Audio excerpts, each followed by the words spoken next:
समय दर्शन के बारे में बताया गया है। कहा जाता है जितना हम समय को महत्व देंगे, समय भी हमको उतना ही साथ देता है।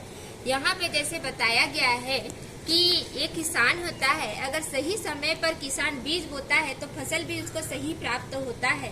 फिर इसी प्रकार से यहाँ पे बताया गया है कि जैसे एक यात्री होता है, अगर यात्री सही समय पर स्टेशन पहुँच जाता है तो गाड़ी उसको मिल जाता है, लेकिन समय बीतने के बाद अगर स्टेशन पहुँचता है तो गाड़ी छूट जाता है। क्योंकि यहाँ पे बताया गया है जैसे समय जो होता है, कहा जाता है कि कमान से निकला हुआ तीर और मुख से निकला हुआ जवान वो कभी भी वापस लौट के नहीं आता है। इसी प्रकार से जो हमारे हाथ से समय चला जाता है वो कभी भी वापस लौट के नहीं आता है। यहाँ पे जैसे एक नेता होता है, अगर नेता सही समय पर कार्य करता है तो लोग उसे सम्मान देते हैं, इज्जत देते हैं, प्यार देते हैं। लेकिन वही नेता अगर सही समय पर कार्य नहीं करता है तो लोग उसे डंडा पत्थर से मारते हैं, क्योंकि इसने समय का महत्व नहीं दिया। ठीक इसी प्रकार से जैसे एक बच्चा होता है, बच्चा अगर समय का सही उपयोग करता है तो एक दिन बहुत बड़ा व्यक्ति बन जाता है। लेकिन जो बच्चा समय का दुरुपयोग करता है वो एक दिन बैठ करके पश्चाताप की अग्नि में रोता है। फिर यहाँ पे बताया गया है कि ये संसार भी एक समय की तरह घूम रहा है, जिसको हम चक्र कहते हैं। तो ये जो सृष्टि है, ये सृष्टि चक्र घूम रहा है, जिसके अंदर 4 युग होता है, जिसमें बताया गया है इस पूरे सृष्टि की आयु 5000 वर्ष की होती है, जिसमें सर्वप्रथम होता है सतयुग, त्रेता, द्वापर और कलयुग। ये चारों युगों का जो प्रत्येक युग होता है उसकी आयु होती है 1250 वर्ष का। 1250 सतयुग का, 1250 त्रेता युग, 1250 द्वापर और 1250 कलयुग।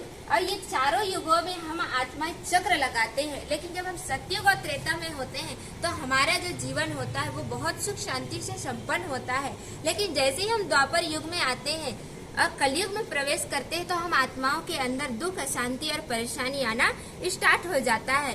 तो कलयुग में हम आत्मा जब बहुत ज्यादा दुखी, अशांत और परेशान हो जाते हैं, तभी परमात्मा ने गीता में वादा किया है कि जब जब धर्म की अति ग्लानि होगी, अर्थात परमात्मा ने कहा है कि यदा यदा ही धर्मस्य ग्लानिर्भवति भारत अभ्युत्थानम धर्मस्य तदात्मानं सृजाम्यहम्। अर्थात जब जब धर्म की अति ग्लानि होगी तब तब मैं इस सृष्टि पर अवतरित होऊंगा।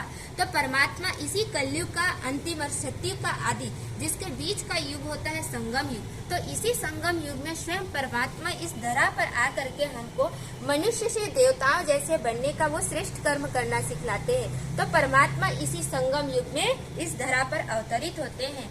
और कहा जाता है कि लोग कहते हैं कि ये जो कलयुग है, इस कलयुग का हमको कैसे पता चलेगा कि अंतिम स्टेज क्या होगा, अंतिम समय की निशानियां क्या होगी।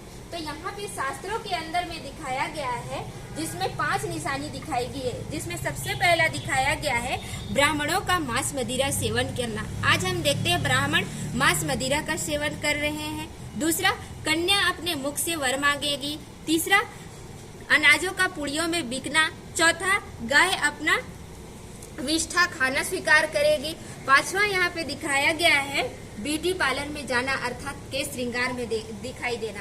अर्थात ये 5 लक्षण आज हम देख रहे हैं इस संसार में। अर्थात ये जो 5 लक्षण दिखाई दे रहे हैं, इसका मतलब अब जो समय चल रहा है वो कलयुग का अंतिम समय चल रहा है। अब इस कलयुग के अंतिम के पश्चात हमारी जो दुनिया आने वाली है, जो कि हमारी दुनिया एक बहुत सुंदर आने वाली है, जो कि सतयुगी राम राज्य कहा जाता है, जहाँ घर घर में हर आत्मा प्रेम से होते हैं, जहाँ शेर और गाय भी एक घाट में पानी पीते हैं। वो ऐसी संसार अब दुनिया में आने वाला है।